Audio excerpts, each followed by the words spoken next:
Next आपको मैंने पिछली बार आपको थोड़ा मास स्पेक्ट्रोस्कोपी के बारे में बताया था। ठीक है, एक छोटी सी एक चीज है इसके अंदर, इसको आपने पढ़ा होगा, मास स्पेक्ट्रोमीट्री बोलते हैं, नॉट मास स्पेक्ट्रोस्कोपी। बहुत रेयर छोटी सी एक चीज है। ऐसा क्यों बोलते हैं इसको? मास स्पेक्ट्रोस्कोपी क्यों नहीं बोलते इसको? हम बोलते हैं क्या? मास स्पेक्ट्रोफोटोमीट्री। उसका रीजन क्या है कि जितनी भी हमारी ये मास स्पेक्ट्रोस्कोपी है, मास स्पेक्ट्रोस्कोपी, सॉरी कह रहा हूं, स्पेक्ट्रोस्कोपी है, तो स्पेक्ट्रोस्कोपी में हमारी क्या क्या आती है? IR, UV and NMR. इन सब में क्या होता है, जो रेडिएशन होती है इसमें जो इसमें पीक्स आती हैं। ठीक है, एक अलग से एब्जॉर्बेंस आती है। ठीक है, बट जो आपका मास स्पेक्ट्रोफोटोमेट्री है इसमें ग्राफ बनता है M by Z, mass by जो भी आपका है बाय चार्ज रेशो और रिलेटिव अबंडेंस के पीछे बनता है। इसमें ऐसा कोई पीक का वो एब्जॉर्बेंस नहीं होती, इसमें जस्ट रेडिएशन का ग्राफ का प्लॉट करना होता है। जैसे कि आपका ध्यान रखना इस चीज का, जो मैंने आपको बोला है, मास स्पेक्ट्रोमेट्री बोलते हैं इसको, मास स्पेक्ट्रोस्कोपी नहीं बोलते। कोई आपसे पूछे क्यों क्यों नहीं बोलते, थोड़ा सा आपको इसके बारे में पढ़ना है। जैसे जैसे मैं पढ़ाऊंगा आपको समझ में आ जाएगा कि इसको हम मास स्पेक्ट्रोमेट्री क्यों बोलते हैं, मास स्पेक्ट्रोस्कोपी क्यों नहीं बोलते। दूसरा, इसमें हम क्या करते हैं, जब भी हम क्या करते हैं मास स्पेक्ट्रोस्कोपी फाइंड आउट करते हैं, मास स्पेक्ट्रोमेट्री करते हैं, तो इसमें हम क्या करते हैं, अपने न्यूट्रल मॉलिक्यूल को क्या करते हैं, इंजेक्ट कराते हैं। न्यूट्रल मॉलिक्यूल होता है, उसके बाद हम क्या करते हैं, जो हमारा जो न्यूट्रल मॉलिक्यूल है, या आप कह सकते हो जो हमारा सैंपल है, हमने उसको क्या कराया, इंजेक्ट कराया। इंजेक्ट किसके अंदर? वो इंस्ट्रूमेंट के अंदर जो हमारा मास स्पेक्ट्रोमेट्री है। उसके बाद जो सैंपल होता है वो वेपराइजेशन स्टेट में जाता है। किसमें जाता है? वेपराइजेशन स्टेट में। ये हमारा सैंपल कहां चला गया? वेपराइजेशन स्टेट में। वेपराइजेशन स्टेट में जाने के बाद ये वहां पे वो वेपराइज क्या होते हैं? आयनाइज होते हैं। आयनाइजेशन चैम्बर के अंदर से पहुंच जाते हैं, यानी आयनाइजेशन हो जाता है उसका। और आयनाइजेशन के बाद ये क्या होता है? फ्रेगमेंटेशन। इसके बाद होता है उनका फ्रेगमेंटेशन होता है।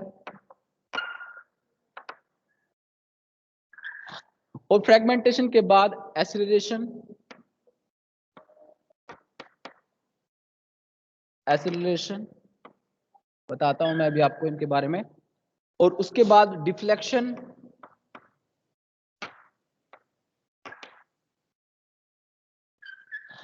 और डिफ्लेक्शन के बाद आपका जो mass separation and then detection.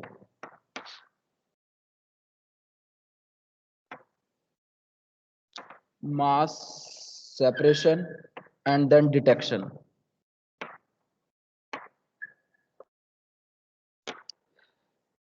ये हमारा मास स्पेक्ट्रोमेट्री है।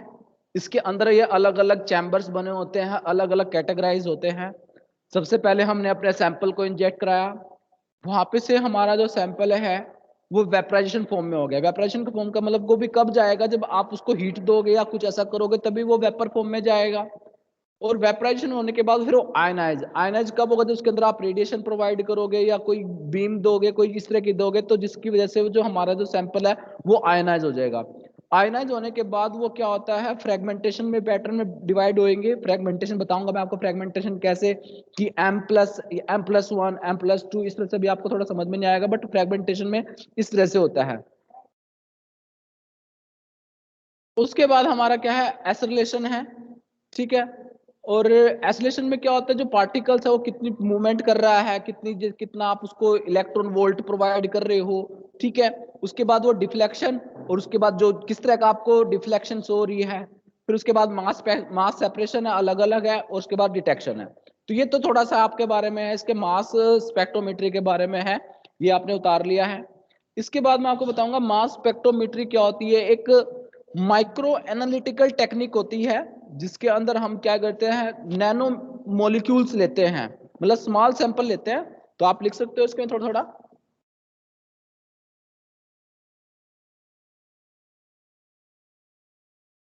It is a micro analytical technique. Micro analytical technique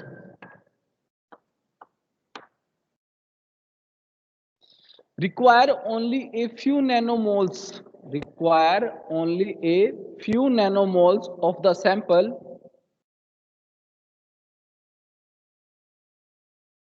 to obtain the characteristics information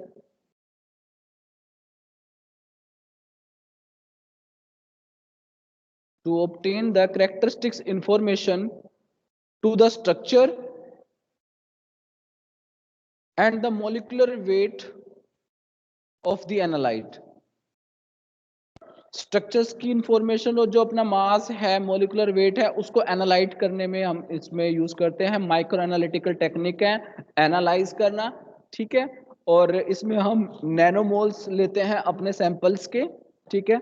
इसमें लिखो it is the other form of spectroscopy,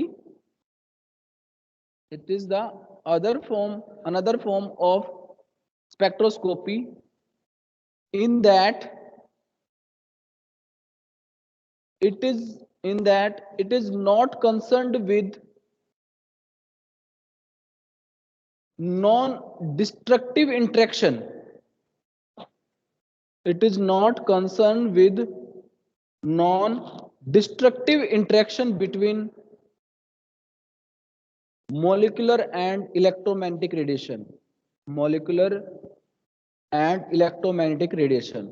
जबकि आप स्पेक्ट्रोस्कोपी में क्या पढ़ते हो, interaction of electromagnetic radiation with matter, क्या पढ़ते हो स्पेक्ट्रोस्कोपी में, यही पढ़ते हो ना।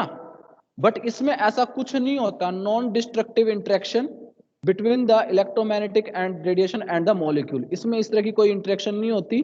जबकि आपकी जो आप थोड़ा सा ये डिफरेंस यहाँ पर ये आ जाएगा कि स्पेक्ट्रोस्कोपी और स्पेक्ट्रोमेट्री में क्या डिफरेंस है, ठीक है। Micro analytical technique and non-destructive interaction between the molecules and electromagnetic radiation, आप ये बता सकते हो।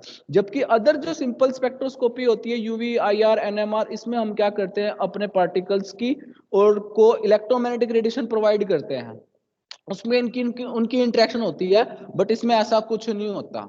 तो थोड़ा सा ये डिफरेंस आपने यहाँ पर ये पॉइंट आपने नोट कर लेना है कि मास स्पेक्ट्रोमेट्री और मास स्पेक्ट्रोस्कोपी में क्या डिफरेंस है। थोड़ा सा यहाँ तक समझ में आ गया होगा या नहीं आया कि क्या है।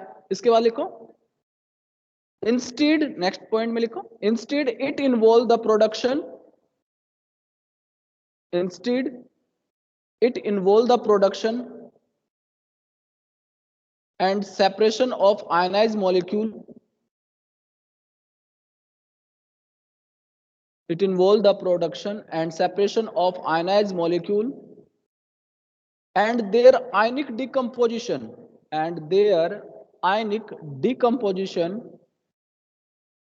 product, and finally the measurement of the relative abundance of different ion produced, and finally the measurement of the relative abundance of different ion produced। मैंने क्या बताया कि instead it involve the production and separation of ionized molecule. इसमें हम क्या करेंगे, जो हमने क्या किया, अपने सैंपल्स को आयनाइज किया और सैंपल्स को आयनाइज करने पर हमें डिफरेंट टाइप्स के आयनाइज्ड मॉलिक्यूल मिलेंगे। उनको हम इसमें क्या होगी, जो प्रोडक्शन होगी वो आयनाइज्ड मॉलिक्यूल की होगी, उनको हम क्या करेंगे, सेपरेट करेंगे, ठीक है। और फिर हम उनको क्या करेंगे, एनालाइज करेंगे। वो डिपेंड करता है उनकी रिलेटिव अबंडेंस पर। रिलेटिव अबंडेंस का मतलब क्या है, जैसे कि कार्बन कितना है, कार्बन 12 भी होता है, कार्बन 13 भी होता है, बट कार्बन 12 की जो अबंडेंस है वो पूरी 100% है, ठीक है, हम वो मान के चलते हैं। बट कार्बन 13 की जो अबंडेंस है 0.001 कुछ परसेंटेज है। ऐसी जिनको हम आइसोटोप्स बोलते हैं, कि अब एक एलिमेंट ये तो है नहीं कि बस वो एक ही फॉर्म में एग्जिस्ट करता है, नहीं, उसकी डिफरेंट फॉर्म, डिफरेंट आइसोटोप्स होते हैं हर एलिमेंट्स के। जैसे आपने देखा होगा हाइड्रोजन के भी आइसोटोप्स हैं जितने आपने सुने हैं, बोरोन के भी हैं, कार्बन के भी हैं, नाइट्रोजन के भी हैं, ऑक्सीजन के भी हैं, फ्लोरीन के भी हैं, हर एलिमेंट्स के आइसोटोप्स होते हैं। बट उनकी नेचर के अंदर कितनी रिलेटिव अबंडेंस है उस पर हमारा जो काम है, जो सिस्टम है, वो डिपेंड करता है। अभी मैं आपको पढ़ाऊंगा आगे नेक्स्ट में कि ब्रोमीन जो होता है वो आपका 79 और 80 दोनों मिलेंगे आपको, क्योंकि जो आइसोटॉप्स हैं उनमें आपको एटॉमिक नंबर तो क्या मिलेगा, सेम मिलेगा, बट डिफरेंट क्या होता है, उनका मास मिलेगा, जिससे आप उनको क्या करोगे, डिस्टिंग्विश कर सकते हो कि this is the isotopes of this element. ठीक है, बट उनका एटॉमिक एलिमेंट भी सेम होगा, बट एटॉमिक नंबर भी सेम होगा, बट क्या होगा, मास नंबर जो होगा उनका डिफरेंट होगा, जिसको हम क्या बोलेंगे, आइसोटोप्स बोलेंगे। और हर एलिमेंट्स का जो रिलेटिव अबंडेंस है वो टोटली क्या है, डिफरेंट है फ्रॉम ईच टू ईच, मतलब हर एक से एक उनका अलग अलग डिफरेंस है। इतना आपको समझ में आ गया। नेक्स्ट पॉइंट भी कि instead it involve the production and separation of ionized molecule and their ionic decomposition product and finally the measurement of the relative abundance of the different ion produce. Next लिखो, it is the destructive technique in that sample is consumed during analysis destructive techniques मतलब क्या है कि ये हमारे sample को completely consume कर देता है। जबकि आप देखते हो आईआर में, एनएमआर में हमने हमने जस्ट अपना सैंपल क्या करते हैं, कैसे सॉल्वेंट को डिसॉल्व कर देते हैं, क्योंकि सॉल्वेंट को तो हम डिसॉल्व करते ही हैं। वो क्यों करते हैं, क्योंकि हम एक रेफरेंस कंपाउंड लेके चलते हैं, इसलिए हम अपने सैंपल को किसी एक सॉल्वेंट के अंदर डिसॉल्व कर देते हैं, एनएमआर के अंदर। बट वो सैंपल हमारा ऐसा होता था कि उस सैंपल को दोबारा से, क्योंकि वो हाई वोलेटाइल होता था, वो उसको दोबारा से निकाल दो और वो वोलेटाइल सैंपल आपका इवेपोरेट हो जाएगा और आपको जो सैंपल डाला था, आपने उतना सैंपल यूज किया था, वो सैंपल एज इट इज मिल जाता है। बट जो मास स्पेक्ट्रोमेट्री है, ये मैंने आपको बताया था माइक्रो एनालिटिकल टेक्निक है, नैनो मोल्स ऑफ जो हम मॉलिक्यूल्स यूज करते हैं इसके सैंपल के अंदर। और दूसरा मैंने आपको क्या बताया कि इसमें हम क्या करते हैं, अपने कंपाउंड को हीट करते हैं, वेपराइज करते हैं, तो दूसरा आयनाइजेशन चैम्बर में लेके जाते हैं, तो हमारा एक तरह से पूरा का पूरा जो मॉलिक्यूल्स है, जो पूरा का पूरा जो सैंपल है वो खत्म हो जाता है, डिस्ट्रॉय हो जाता है कंज्यूमर, क्योंकि वो हीट हुआ, हीट से भी दोबारा से वापस नहीं ला सकते आप इस चीज को।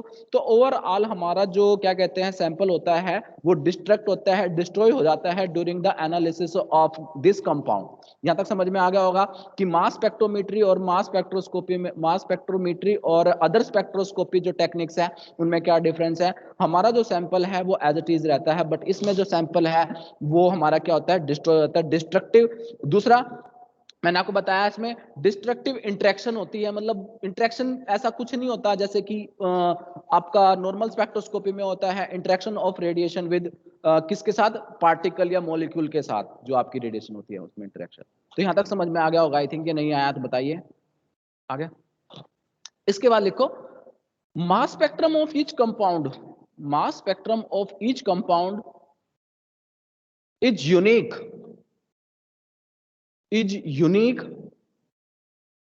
and can be used as a chemical fingerprint to characterize the sample,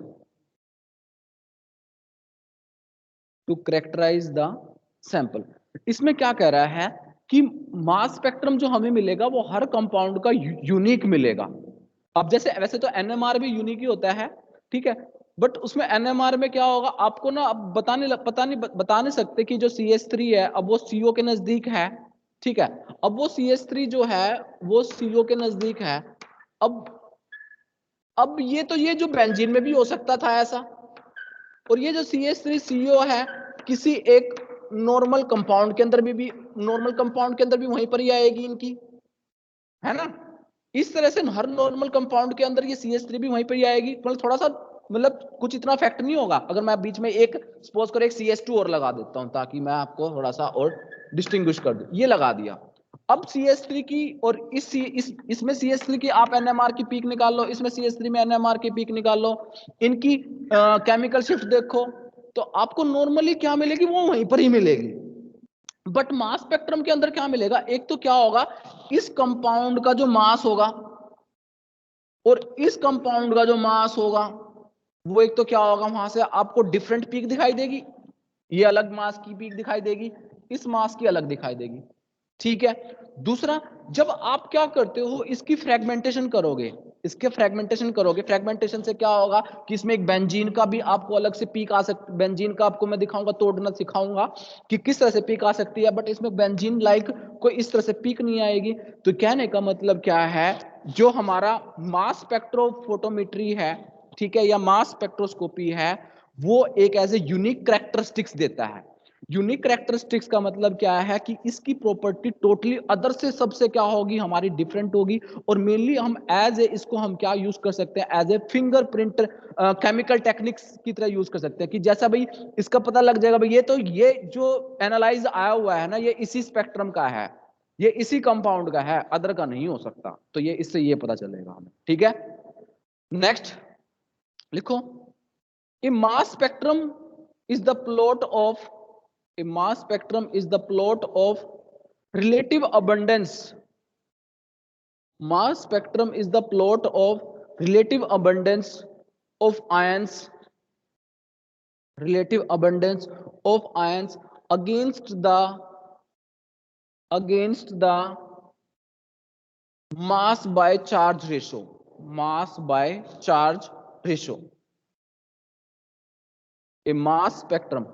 इसमें जब हम क्या करेंगे, जब भी हम क्या करेंगे इसका, जैसे हमने आपने देखा होगा एनएमआर का, एनएमआर का जब आप क्या करते हो, ग्राफ प्लॉट करते हो, तो आप ऐसे कुछ भी मतलब एक्स वाई एक्सिस नहीं होती थी उसके अंदर, उसके अंदर कोई एक्स एक्सिस वाई एक्सिस नहीं होती थी एनएमआर के अंदर। एनएमआर के अंदर सिर्फ एक यहाँ पे आपकी वो सिर्फ एक केमिकल शिफ्ट की डेल्टा लाइन होती थी। डेल्टा लाइन कह सकते हो आप, जो है टाउ वाली लाइन हो कह सकते हो, उसी को वही कह सकते हो जिसमें एक ही होती थी। बट इसके अंदर आप देखोगे कि जो मास आप खुद से प्लॉट करते हो इसके अंदर, बट वो ऑलरेडी ड्रॉ क्या आता है एक लाइन पे, केमिकल शिफ्ट पे, ठीक है। बट इसमें क्या होगा आपका, यहाँ पर क्या होगा, मान के चलो यहाँ पे आपका m/z दे दिया, और यहाँ पे उसकी रिलेटिव अबंडेंस। रिलेटिव अबंडेंस का मतलब मैंने अभी आपको बताया है कि उसकी जो नेचर के अंदर है कितनी परसेंटेज में वो ऑक्यूपाई है, वो उसकी रिलेटिव अबंडेंस है। अब आता है mass by charge ratio. Mass by charge ratio का मतलब है, ये भी एक बार ये भी होता है कि भाई वो इस फॉर्म में होना चाहिए mass by charge ratio. Mass by charge का मतलब जैसे कि सपोज करो मैंने आपको दे दिया कि ऑक्सीजन पॉजिटिव, ओ पॉजिटिव, क्या ये अपना वो दिखा सकता है, कहते हैं मास स्पेक्ट्रोस्कोपी दिखा सकता है। तो अगर मैं मास बाय चार्ज रेशो निकाल लूंगा ना, इसका तो सेम ही आएगा। सेम इन द सेंस, अब ऑक्सीजन का मास कितना कैलकुलेट करते हो 16, ओ का सिंपल ओ की बात कर रहा हूं फिलहाल, या O2 पॉजिटिव मान लो, चलो O2 पॉजिटिव करते हैं, चलो O2 पॉजिटिव लेते हैं। तो O2 पॉजिटिव का मास कितना होगा 16 16 32 हो गया, और 32 में एक पॉजिटिव चार्ज है, एक पॉजिटिव चार्ज है। तो आप क्या करोगे 32 को डिवाइड करो 1 से, तो उतना ही आएगा। अगर आपके पास सैंपल में क्या दे दिया O2 2 पॉजिटिव दे दिया, तो अब उसका मास बाय चार्ज रेशो बनेगा, उसका मास बाय चार्ज रेशो बनेगा, क्योंकि वो अलग आएगा एज ए नॉर्मल के कंपैरिजन। इसमें एक क्वेश्चन है मेरे पास, आपसे पूछा हुआ है which of the following will be deflection in mass spectrometer. ठीक है, क्वेश्चन दिया हुआ है O2 पॉजिटिव, ऑक्सीजन आपके दो आइसोटोप में, oxygen 16 oxygen 18 positive, and other they रखा है आपको 16 ऑक्सीजन वाला दे रखा है O2 कितना दे रखा है 2 पॉजिटिव, एंड अदर वन दे रखा है आपको ऑक्सीजन 18 2 पॉजिटिव, ऑक्सीजन 18 2 पॉजिटिव, ये भी 2 पॉजिटिव है। तो आप सभी का क्या करो, मास बाय चार्ज रेशो निकालो, निकालना जरा कितना आ रहा है मास बाय चार्ज। ये क्वेश्चन था एक छोटा सा, कभी कंपटीशन एग्जाम में आया था कि which of the following will be deflection in mass spectrometer, कि मास स्पेक्ट्रोमीटर के अंदर इनमें से आपको कौन सा डिफ्लेक्शन देगा, किसकी मतलब आप शो कर सकता है ये जो mass by charge ratio follow करेगा। तो अगर आप पहले को देखते हो तो 32/1 आ रहा है, राइट। अगले को देखते हो आप 16 + 18 डिवाइड बाय 1, एंड 13 कितना होगा, नेक्स्ट वाला आपका ये वाला कितना होगा 32/2, और नेक्स्ट कितना हो रहा है आपका 32/2 कितना आ गया 16 आ गया, और इधर कितना आपका आ गया 18, 18 दूना 36, ये कितना आ गया आपका 18 आ गया। ठीक है, तो इसके अंदर जो हमारा जो सबसे मतलब ये जो आंसर है, ये यहाँ पे इतना सिंगल पॉजिटिव है, सॉरी, तो इसलिए तो इसका तो कितना ही आएगा 18 36, 36 का 36 ही आएगा सिर्फ। यानी ये वाला जो कंपाउंड है हमारा, ये m/z mass by charge ratio में क्या करेगा, डिफ्लेक्शन शो करेगा। क्लियर हुआ यहाँ पे आपको, ठीक है।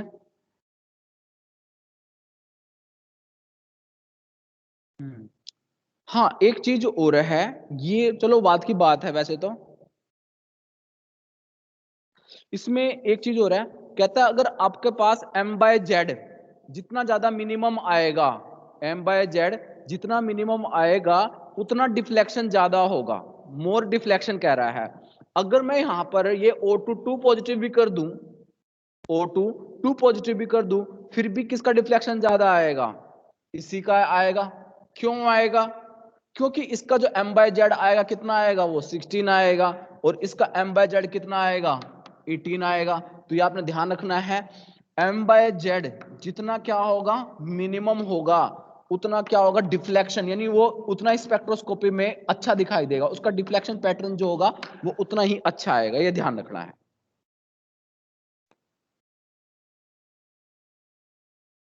नेक्स्ट लिखो, the basic concept of organic mass spectrometry.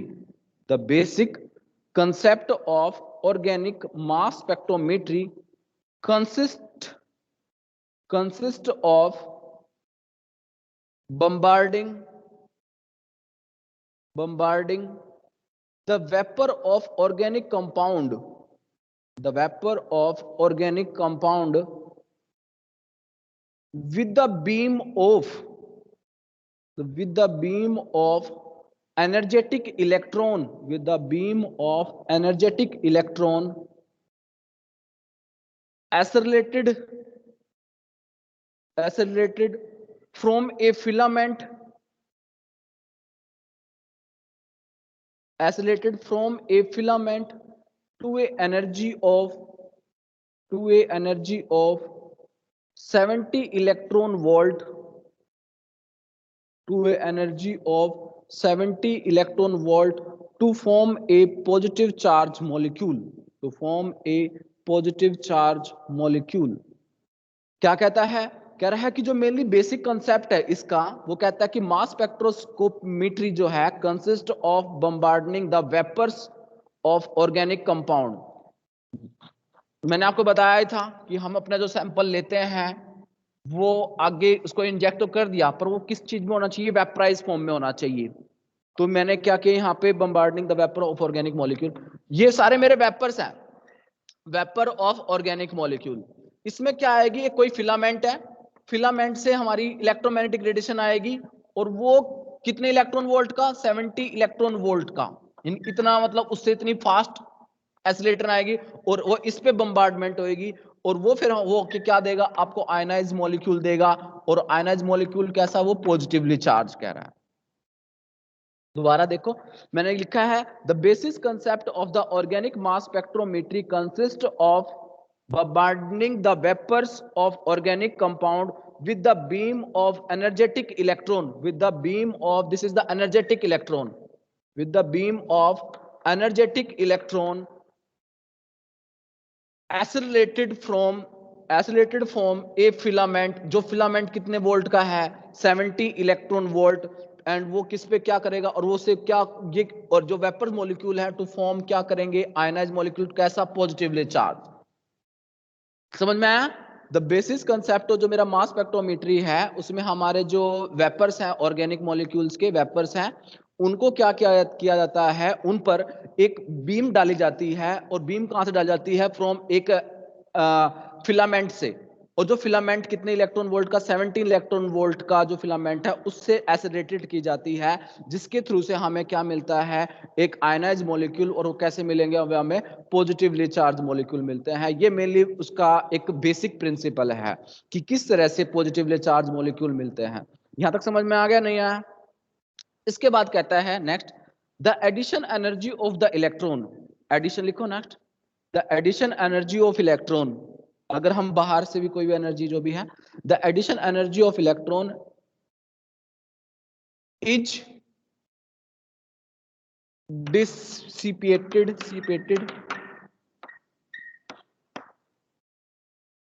the addition energy of electron is dissipated in breaking the bond of molecular ion, breaking the bond in the molecular ion। this is the जो आपका molecular ion ये बनेगा, molecular ion जो ion form में आएगा, molecular ion form में जो आएगा, molecular ion form में जो आएगा। उसमें जो हम अगर कोई, चलो लिख लो पहले, the addition energy of electron is dissipated in breaking the bond in the molecular ion which undergo fragmentation to yield several neutral or positively charged species. अगर हम अपने मॉलिक्यूल्स को, जो भी है यहां से तो इतना हो गया, ठीक है, फर्दर हम क्या करते हैं, इस पर अलग से एक्सटर्नल एनर्जी सोर्स देते हैं, और जिससे क्या होता है, जो हमारा मॉलिक्यूलर आयंस के अंदर जो बॉन्ड्स हैं वो फर्दर क्या हो जाते हैं, ब्रेक होते हैं, और ब्रेक होने से हमें क्या मिलेगा, सेवरल पॉजिटिवली चार्ज, ठीक है, और न्यूट्रल मॉलिक्यूल मिलेंगे। ठीक है, वो कैसे मिलेंगे मैं आपको बताता हूं आगे, इतना आपको समझ में आ गया हो तो ठीक है। कह रहा है जो मॉलिक्यूलर आयन है, अगर आप उसको फर्दर देते हो, मतलब द फ्रेगमेंटेशन में रिजल्ट इन द फॉर्मेशन, लिखो, द फ्रेगमेंटेशन में result in the formation of, अगर आपके पास कोई इवन इलेक्ट्रॉन है, इवन इलेक्ट्रॉन वाला आयन है, वो आप देख सकते हो, जैसे कि O2 है, O2 पॉजिटिव है, या N है, N2 पॉजिटिव है, तो उससे आपको पता लग सकता है कि ये मॉलिक्यूल कैसा है, इवन इलेक्ट्रॉन वाला है या फिर ओड इलेक्ट्रॉन वाला है। तो अगर आपके पास इवन इलेक्ट्रॉन, मतलब क्या क्या मिल सकता है, सॉरी बताता हूं, अगर इवन इलेक्ट्रॉन आयन मिल रहा है और साथ में आपको मिलेगा न्यूट्रल मॉलिक्यूल, सॉरी रेडिकल है यहाँ पे तो, हाँ रेडिकल ही है, बताता हूं कैसे है। ठीक है, आपके पास कोई इस तरह से मॉलिक्यूलर आयन है, ठीक है, और जब फर्दर इसको दोबारा से रेडिएशन की गई है तो ये हमें देता है A पॉजिटिव और B फ्री रेडिकल। जो A पॉजिटिव है ये आपका इवन इलेक्ट्रॉन आयन है, इवन इलेक्ट्रॉन आयन फ्रेगमेंटेशन वाला है, या फिर वो आपको क्या दे सकता है, C odd electron, C positive free odd electron, और प्लस में D आपके पास जो होगा वो न्यूट्रल होगा।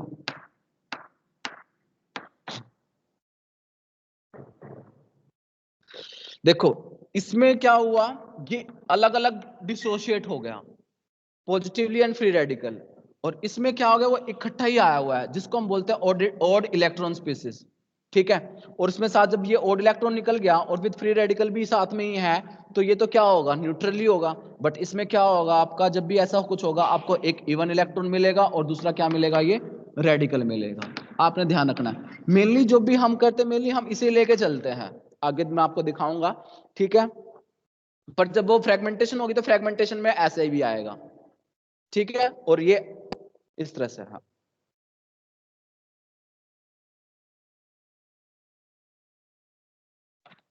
लिख लो, ये तो 3 पॉइंट लिख सकते हो, लिखो the various positive ion, next point, the various positive ion can be accelerated, the various जो पॉजिटिव आयन बनेंगे, the various positive ion can be accelerated and deflected by magnetic or electric field. The various positive ion can be accelerated and deflected by magnetic or electric field. The deflection of ion,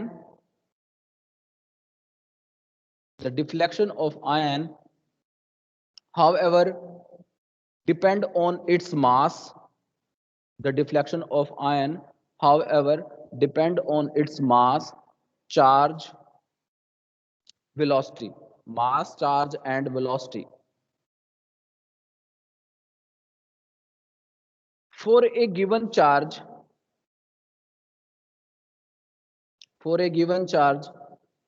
velocity and deflection force, for a given charge, velocity and deflection force, the deflection is less. अगर आपके पास कोई heavy particle है, the deflection is less for a heavy particle for a heavy particle as comparison to light particle. मतलब अगर आपके पास, अगर आपने डिफ्लेक्शन देखना, तो मैंने आपको बताया था जितना मास बाय चार्ज, जितना मास क्या होगा, कम होगा, जितना मास क्या होगा, कम होगा, उसकी मास, उसकी डिफ्लेक्शन जो होगी उतनी क्या होगी, ज्यादा होगी। और आपको पता ही है, अगर कोई हैवी मॉलिक्यूल्स है, हैवी वेट का है, तो उसका मास क्या होगा, ऑब्वियस सी बात है, ज्यादा होगा। और जब उसका मास क्या होगा, ज्यादा होगा, तो उसकी डिफ्लेक्शन जो आएगी, जो आपको ग्राफ दिखाई देगा, जो भी कुछ होगा, वो बहुत ही क्या होगी, कम होगी। यानी उसका हम थोड़ा डिटर्मिनेशन करने में थोड़ा सा डिफिकल्टीज होगी, ये वे कहना चाहता है। नेक्स्ट लिखो।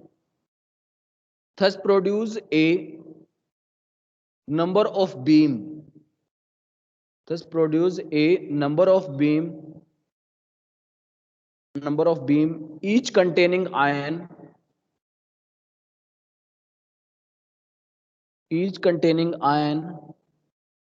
with the same m by z value, mass by charge m by z value are obtained. Thus produce a number of beam each containing ion with same mass by charge value are obtained। यानी जितने भी अगर आपके पास आएंगे, तो सबके पास आपको mass by charge जरूर मिलेगा।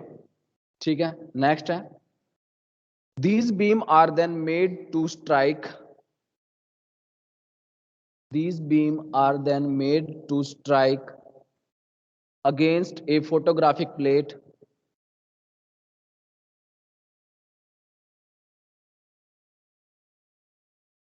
against a photographic plate, where not only they appear as a separate line, they appear as a separate line, but the intensity of each peak, but the intensity of each peak is also recorded। जितनी भी ये beams आएंगी, ये photographic plates पे strike करेंगी, जहां पर आपको ये लाइंस अपीयर तो होंगी, साथ में क्या होगा, उनकी जो पीक्स है, इंटेंसिटी है, कितनी आ रही है, ठीक है, वो भी रिकॉर्डेड होंगे उसमें। नेक्स्ट लिखो। The clear visual presentation of a mass spectrum, the clear visual presentation of mass spectrum is usually obtained by plotting m by z value against the relative abundance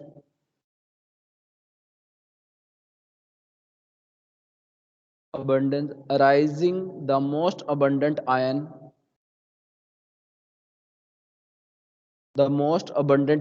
in the spectrum